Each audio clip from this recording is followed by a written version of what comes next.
자, 30 요거 강의 노트 있죠? 39페이지 한번 보겠습니다. 자, 부동산 시장론 해갖고, 자, 일단 부동산 시장 총론에서 시장의 전체적인 어떤 개략적인 내용을 확인해 보겠습니다. 자, 먼저 시장의 형태 해갖고, 네, 우리 교재에는 아마, 자, 174페이지 있을 겁니다. 몇 페이지라고요? 174페이지. 그 빨간 책 있죠? 그거보다는 가능하면 요거 위주로 하면서 그 문제를 풀면 됩니다. 문제 풀면. 자, 일단은 시장이 뭐냐? 시장이라는 거 바로 밑에 볼게요. 매도인과 매수인에 의하여 재화의 거래가 자발적으로 이루어지는, 그러니까 매도인과 매수인이 만나서 가격과 수량이 결정되는 이러한 어떤 구체적인 장소가 될 수도 있고, 때로는요 추상적인 장소가 될 수 있는 겁니다. 예를 들어 구체적 하면은 보통 남대문 시장, 동대문 시장 이런 식으로 해서 물건을 직접 갖다 놓고 사고 파는 시장 있죠? 요걸요 구체적 시장 해줍니다. 네, 구체적 시장의 형태가 아닌 것들은 다요 추상적 시장이다 이렇게 해주면 됩니다. 예컨대 우리 G마켓 들어가서 옷 같은 거 구입할 수 있어 없어요?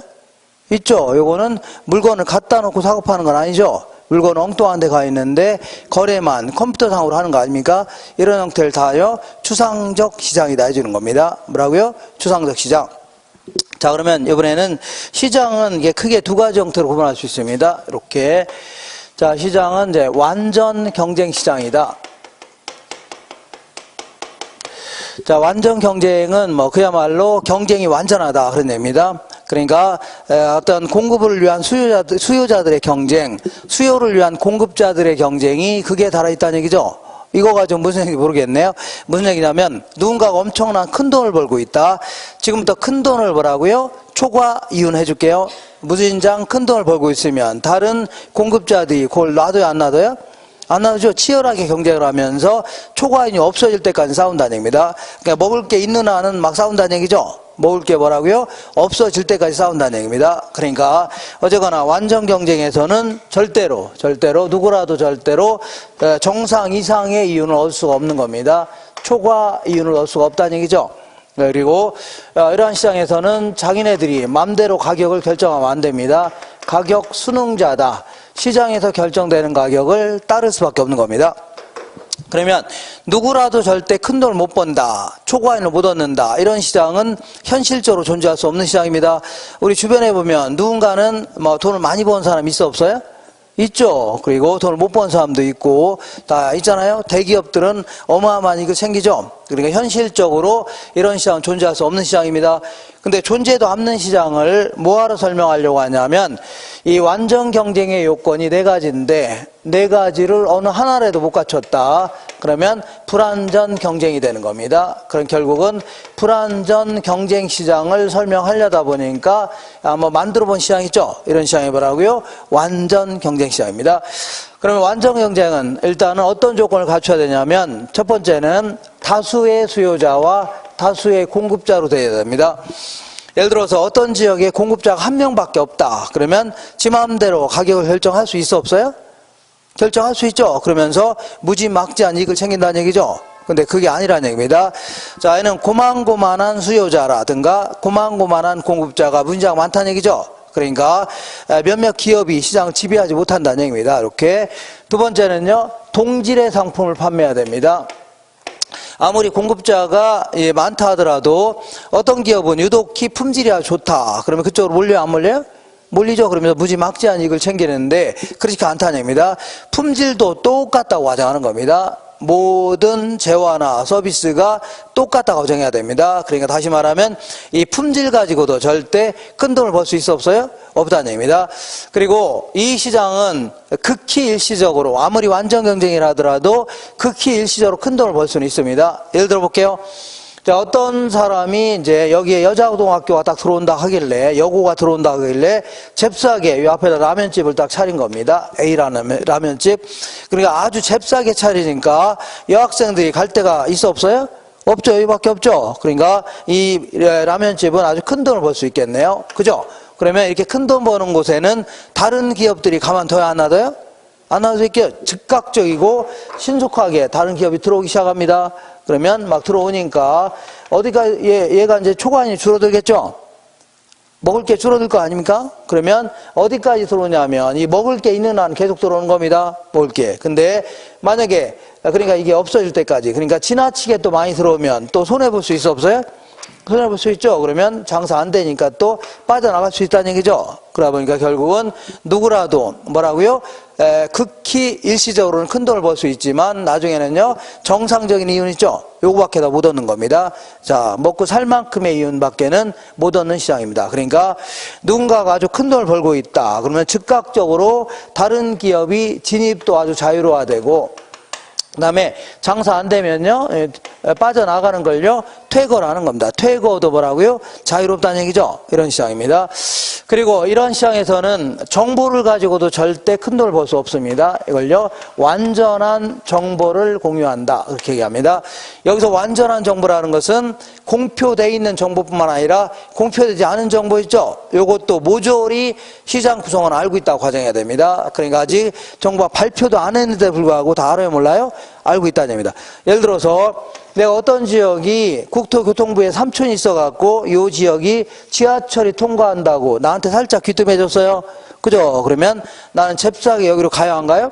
가서 땅을 구입하려다 보니까 이미 다른 사람도 다 알아요 몰라요? 다 알고 있다는 얘기죠? 그죠? 그러니까 올라갈 때 다 올라가 있는 겁니다. 이런 식으로 공표되지 않은 정보마저도 다 뭐라고요? 시장 가치에 반영돼 있다는 얘기입니다. 그죠? 그러니까 절대 정보를 가지고도 절대 큰 돈을 벌 수 있어 없어요? 없다는 얘기입니다. 이런 시장을 뭐라고요? 완전 경쟁 시장이다 해줍니다. 그러면 우리 부동산 시장은 요 네 가지 조건을 갖춘 게 한 개라도 없는 시장입니다. 먼저 볼게요. 먼저 부동산은 비싸요, 싸요? 비싸죠. 그러니까 또 지역시장이 될 수밖에 없기 때문에 지역마다 이 소수의 판매자와 소수의 구매자 있죠. 이게 될 수밖에 없는 겁니다. 아주 비싼 부동산이기 때문에. 그렇잖아요. 그리고 또한 동질의 상품을 판매해야 되는데 부동산은 똑같은 게 있어 없어요? 없어요. 일단 위치부터 다르고 다 다른 거 아닙니까? 개별성 때문에 다 다르다는 얘기죠. 그리고 아까 얘기한 대로 이렇게 어떤 지역에 어떤 사람이 건물을 딱 지었습니다. 지어갖고 오피스텔 같은 거 지어서 아주 대박이 났습니다. 대박 났어요. 그죠? 그러면 나도 한번 여기다 오피스텔 지어야 되겠다는 얘기죠. 이렇게 지으려고 하는데 문제는 오피스텔 짓는 게 한두 푼 가지고 되는 게 아니죠.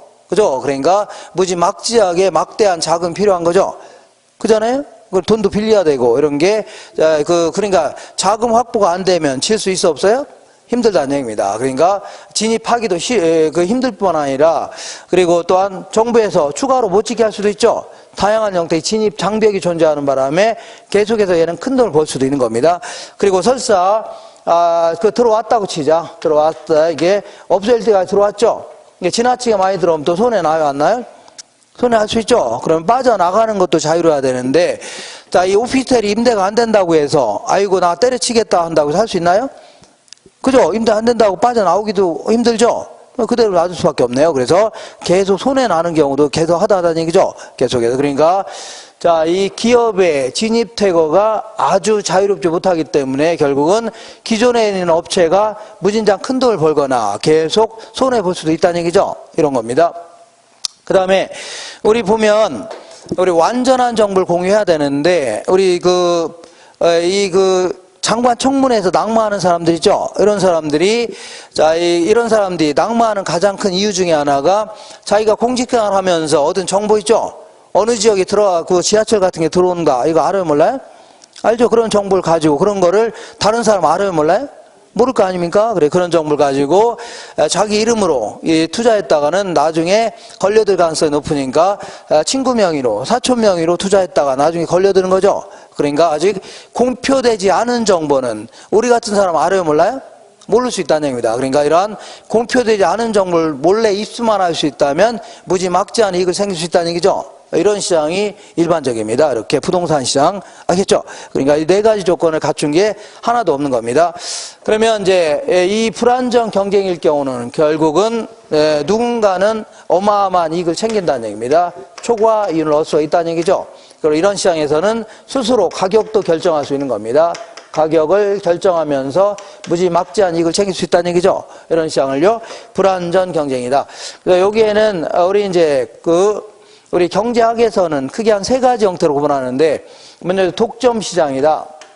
그 다음에 과점 시장, 그 다음에 독점적 경쟁, 이렇게 뭐 구분합니다. 독점적 경쟁 시장이다.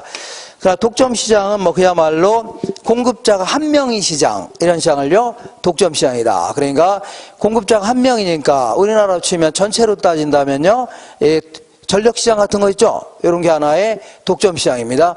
조금 또 줄여본다면 어떤 섬지방에 또 편의점이 하나밖에 없다. 그럼 이것도 뭐가 될 수 있다고요? 독점자가 될 수 있는 겁니다. 어쨌거나 독점자는 공급자가 한 명밖에 안 되니까 지 마음대로 가격을 결정해야 하네요?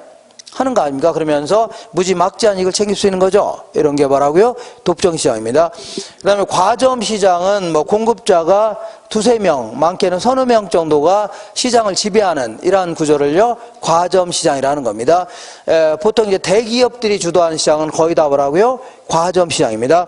우리 핸드폰 통신 시장은 SK하고 KT하고 또 뭐가 있어요? LG 있죠? 이런 데가 그 셋이서 지배하고 있는 거 아닙니까? 그 얘네들은 어떤 형태로 가격을 결정하냐면 공급자가 몇 명 안 되죠? 그러니까 보통 이제 알게 모르게 가격 담합을 합니다. 뭘 한다고요? 가격 담합. 우리가 핸드폰 요금이 어느 정도 내려가면 더 이상 안 내려갑니다. 이런 식으로 해서 가격 담합을 통해서 무지막지한 이익을 챙깁니다. 그러면 얘네들은 비가격 경쟁 이런 걸 통해서 무지막지한 이익을 챙겨가는 이러한 형태를요, 과점 시장이라는 겁니다. 그 다음에 독점적 경쟁은 우리 주변에서 볼 수 있는 자영업자들 시장, 이런 게 일종의 독점적 경쟁인데, 요거는 웬만한 것들은 완전 경쟁 요건을 갖췄습니다. 다만 어느 하나가 독점적인 요소가 있다는 얘기죠. 우리 미장원 시장이라든가 우리 음식점 시장 같은 데 보면, 우리 미장원 같은 경우 보면 아무래도 이 미장원은 다수의 수요자와 다수의 공급자로 되어 있을 겁니다. 그리고 미장원 하는 게 뭐 어렵진 않죠. 5천만 원, 1억 정도 있으면 충분히 할 수 있는 거죠. 장사 안 되면 빠져나가는 것도 자유롭다는 얘기입니다. 그 다음 미장원 하는데 어마어마한 정보가 필요하진 않겠죠. 다만 이 동질적인 상품이 아니라 상호 이질적인 제품, 다시 말하면 제품 차별화를 통해서 상당한 이익을 챙길 수가 있는 이러한 시장을 뭐라고요? 독점적 경쟁이라는 겁니다. 우리 어떤 미장원 가려면 유독히 손님이 많은 미장원 있어 없어요? 있죠. 거기 가면은 뭐 이 헬멧 같은 거 큰 거 쓰고서 앉아있는 사람이 굉장히 많죠. 잡지 같은 거 보면서. 그런데 보면 뭔가가 좀 차이가 있을 겁니다. 품질이, 그러니까 파마를 아주 잘한다든가, 머리를 잘 깎는 저기 카트를 잘한다든가, 서비스가 좋다든가 뭔가 있겠죠. 그러면 이런 데는 그 단골이 몰려요, 안 몰려요? 몰리면서 상당한 정도의 가격도 결정하고 지들 마음대로, 그러면서 이익도 챙길 수 있다는 얘기죠. 이런 시장을요, 독점적 경쟁이라는 겁니다. 뭐라고요? 독점적. 자, 우리는 가볍게 이제 완전 경쟁 요건 4가지 있죠. 요 정도만 기억하시면 됩니다. 한 장 넘겨볼게요. 그러면 이제 부동산 시장은 어떠한 특징이 있나 보겠습니다. 부동산 시장은 이 4가지 요건을 갖춘 게 한 개도 없는 이러한 시장인데, 이러한 시장은 어떠한 특징이 있나 좀 알아보겠습니다.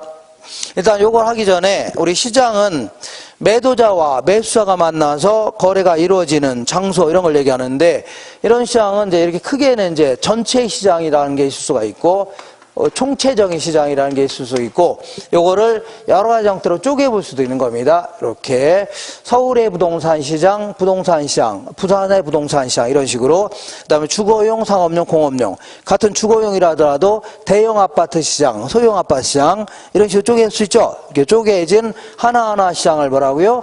부분 시장이다, 이렇게 표현합니다. 뭐라고요? 부분 시장. 그 다음에 내가 316동 801호라는 아파트를 갖고 있다.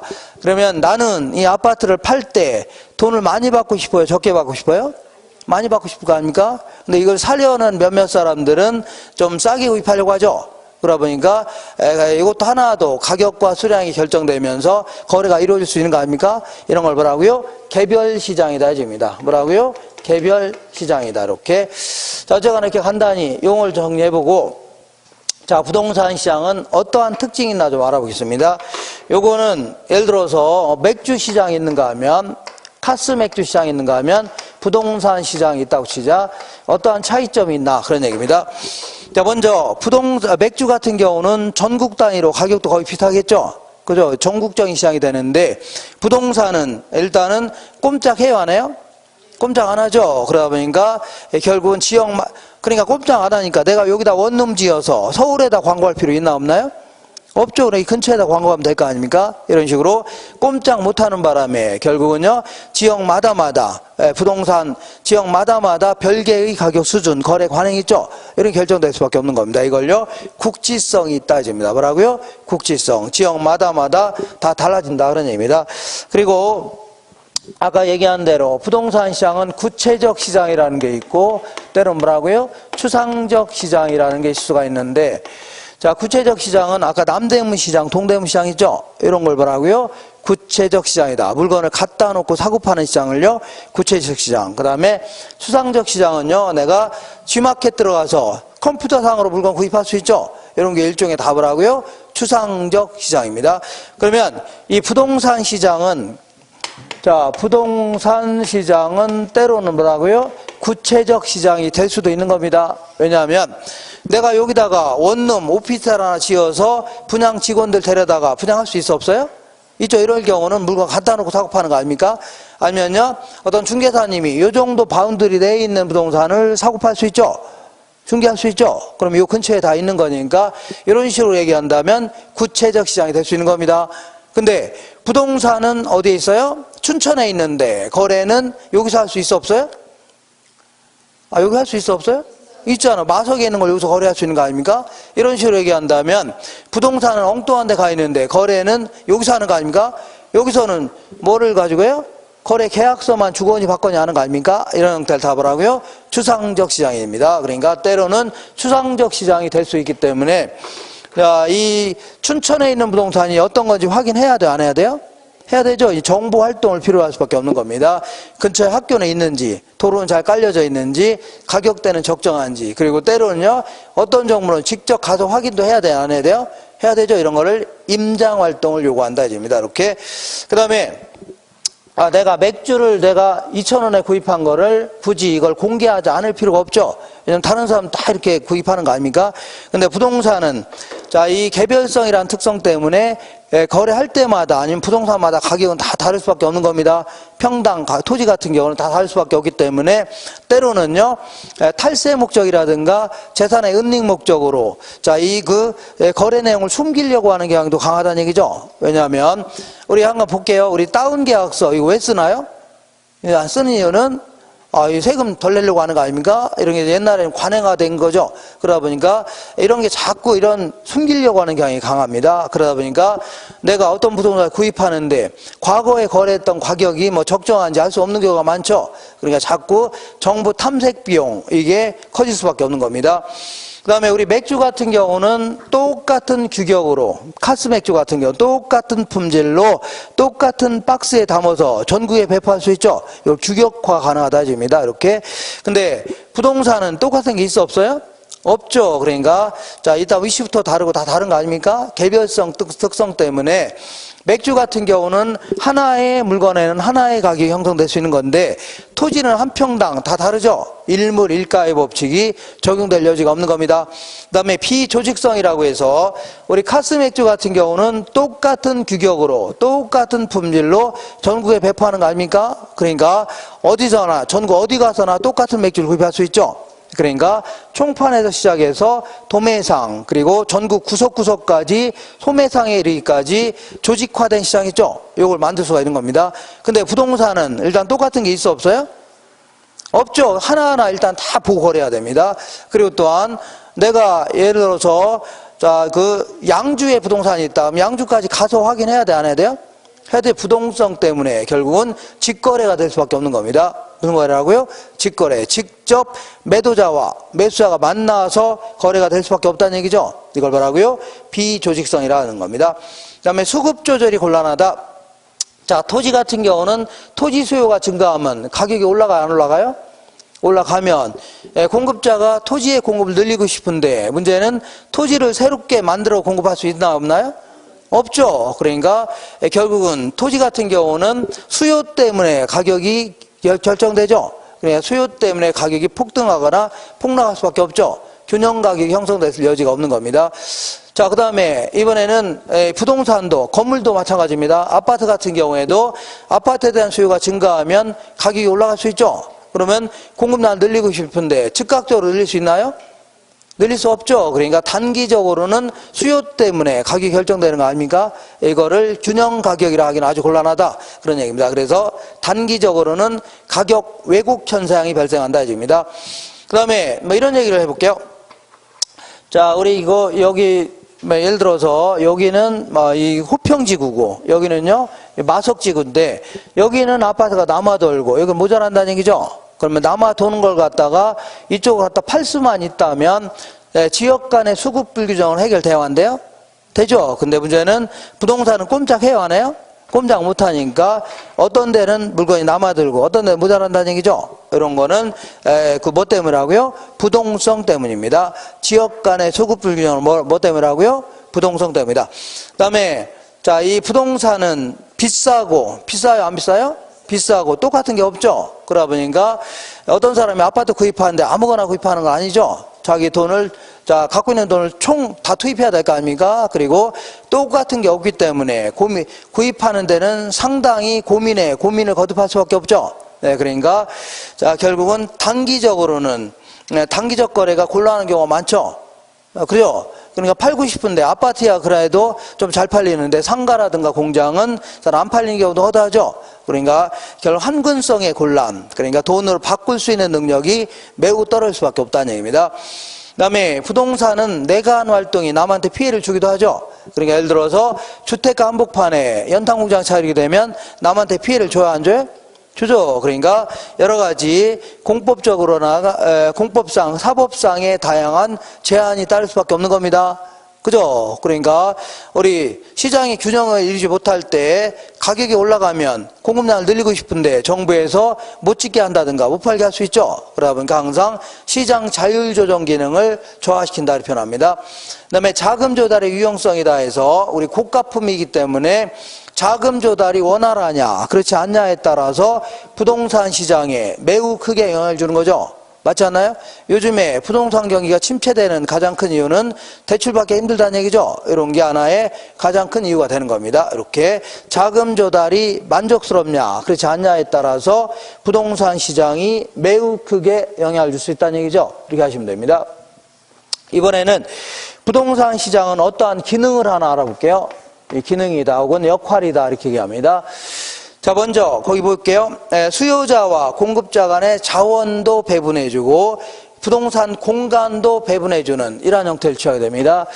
자, 근래 들어서 요거는 원룸이라든가 투룸 같은 구조고 원투룸, 요거는 일반적인 빌라의 구조인데 자, 수요와 공급이 만나는 점에서 균형 가격과 수량이 결정됐다. 요것도 마찬가지로 이렇게 자, 근래 들어서 최근 한 10년 들어서 전체적으로 원룸에 대한 수요는 증가했다는 얘기죠. 왜 증가하냐면 1인 가구가 늘어나서 안 늘어나요? 늘어나죠. 그러니까 원룸에 대한 수요는 증가하는 추세입니다. 오히려 이 빌라 같은 데는 수요는 감소하기 시작했다는 얘기죠. 그러다 보니까 결국은 원룸에 대한 거래량은 많아지고 빌라에 대한 거래량은 줄어들었다는 얘기죠. 그러면 우리 소비자들이 갖고 있는 돈들이 빌라에서 빠져나와서 어디라고요? 원투룸 쪽에 투입되는 겁니다. 그죠? 그 다음에 건설사들이 갖고 있는 돈도 빌라에서 빠져나와서 어디라고요? 원투룸 쪽에 들어가는 거죠. 그러니까 소비자나 생산자의 돈이 자원이 배분되는 역할을 합니다. 그리고 자연스럽게 이 공간 구조도 빌라 구조에서 뭘로 바뀌어나가요? 원투룸 구조로 바뀌어나가는 거죠. 이런 형태의 자원도 배분해주고 공간도 배분하는 이런 역할을 합니다. 그 다음에 우리 맥주 같은 경우에는 어제 거래할 때 금액 다르고 오늘 거래할 때 다르고 하진 않죠. 근데 자 보세요. 우리 부동산은 토지 1000평이 있다면 저번에 거래할 때는 뭐라고요? 10억에 거래했는데 이번에는 사기당해서 15억에 거래할 수 있죠. 이번에 또 거래할 때는요 금매로 8억에 거래할 수 있죠. 이런 식으로 거래할 때마다 새로운 가격이 창조되고 또 파괴됐다 또 다시 새로운 가격이 창조된다는 얘기죠. 이런 게 반복된다는 얘기입니다. 이런 걸요 가격 창조 기능 한다는 얘기입니다. 뭐라고요? 가격 창조 기능. 그 다음에 각종 교환 기능도 하고 있는데 부동산과 부동산과 현금, 소유와 임대 등의 교환이 이루어진다는 얘기죠. 그러니까 소유와 임대의 교환은 요거는 약간 헷갈리는데 내가 이제 갖고 있는 빌라를 아파트 주인한테 팔 수 있죠. 그런 다음에 내가 아파트에서 전세 살 수 있는 거 아닙니까? 이런 게 일종의 소유와 임대의 교환이 되겠네요. 소유와 뭐라고요? 임대의 교환이다. 그 다음에 각종 정보를 제공하는 기능도 하고 있는데, 어떤 개발업자가 요즘에 어떤 건물이 수익성이 좋은지 무턱대고 이 건물 질 수는 없는 거죠. 돌아다니면서 중개사님이라든가 이런 분들한테 물어봐 갖고 수익성이 좋은 거 있죠. 이런 거 좀 건물 지으려고 할 겁니다. 그러니까 다양한, 그리고 아파트도 마찬가지로 요즘에 어떤 아파트가 잘 나가냐 이런 거 물어볼 수 있죠. 이렇게 해서 다양한 정보도 제공하는 기능을 하고 있습니다. 그 다음에 근래 들어서 저급 아파트에 대한 수요는 감소하고 고급 아파트에 대한 수요가 증가할 수 있죠. 그러면 건설업자는 고급 아파트만 지어달라고 할 겁니다. 자연스럽게 부동산의 양뿐만 아니라 질도 조정될 수 있죠. 그렇지 않아요? 질도 조정되는 기능을 하고 있습니다. 이렇게 하시고 한 장 넘겨보겠습니다. 자, 지금부터 어떤 얘기를 할 거냐면 이런 얘기를 해볼게요. 자, 지금부터 완전 경쟁의 요건이 몇 가지냐면 4가지인데, 요거 하기 전에 일단 왼쪽에 42페이지 한번 보겠습니다. 42페이지 딱 중간에 부동산 시장의 균형 있어 없어요? 있죠. 요거는 그 밑에 있는 그림은 제가 정책론 시간에 할 겁니다. 근데 여기서는 우리가 이제 장기와 단기를 구분하는 거 있죠. 요 간단히 좀 알아볼게요. 자, 이렇게 계속해서 경제학에서는 단기라는 개념과 장기라는 용어가 계속 나오지 않나요? 나와요, 안 나요? 나오는데 이거를 도대체 어떤 형태로 구분하냐 그런 얘기입니다. 그래서 이런 얘기입니다. 이거는 개별 기업 입장에서도 구분이 할 수 있고 시장 전체에서도 구분할 수 있는데, 자, 개별 기업 입장에서는 이런 얘기입니다. 어떤 맥주 만드는 회사가 있는데 맥주 가격이 좋아졌다. 그러면 맥주를 더 만들고 싶어요? 덜 만들고 싶어요? 더 만들고 싶을 거 아닙니까? 소주 같은 거 덜 만들고 맥주를 더 만들고 싶은데, 근데 문제는 아무리 많이 만들어도 자기가 갖고 있는 생산 시설 있죠? 공장 있을 거 아닙니까? 그 범위 내에서 늘릴 수 있는 거지 그 이상 늘릴 수는 없는 거죠. 그죠? 그러니까 근데 기간을 좀 길게 잡아봐요. 계속해서 맥주 가격이 좋아진다면 공장을 새로 신설해서 새로 만들어서 공급할 수 있어 없어요? 있죠? 그죠? 그러니까 보통 이제 개별 기업의 입장에서 단기라면 보통 새롭게 시설 확충이 곤란한 짧은 기간이죠. 이걸 보통 단기라는 겁니다. 장기는요, 새롭게 공장을 지어서 추가로 공급할 수 있는 긴 기간 있죠. 이걸 뭐라고요? 장기라는 겁니다. 장기 이렇게 하시고, 그 다음에 시장 전체에서는 이런 얘기를 해볼게요.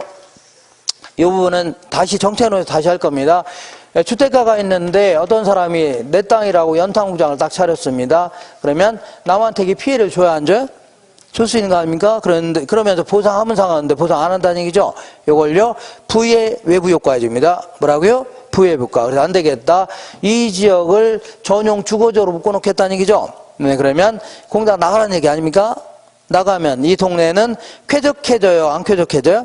쾌적한 동네로 바뀌니까 이 부동산에 대한 수요는 증가할 겁니다. 그러면 가격이 급등할 수 있죠. 그럼 가격이 좋아지면 건설사가 이런 데다 아파트 짓고 싶어 안 짓고 싶어요? 옛날이나 생산비가 큰 차이가 없다면 여기다 막 짓고 싶죠. 근데 이런 것들은 시간이 걸려요 안 걸려요? 꽤 걸린다는 얘기입니다. 그래서 보통 이게 단기라 하면 다른 기업이 들어와서 아파트 지어서 팔기에는 좀 짧은 기간이죠.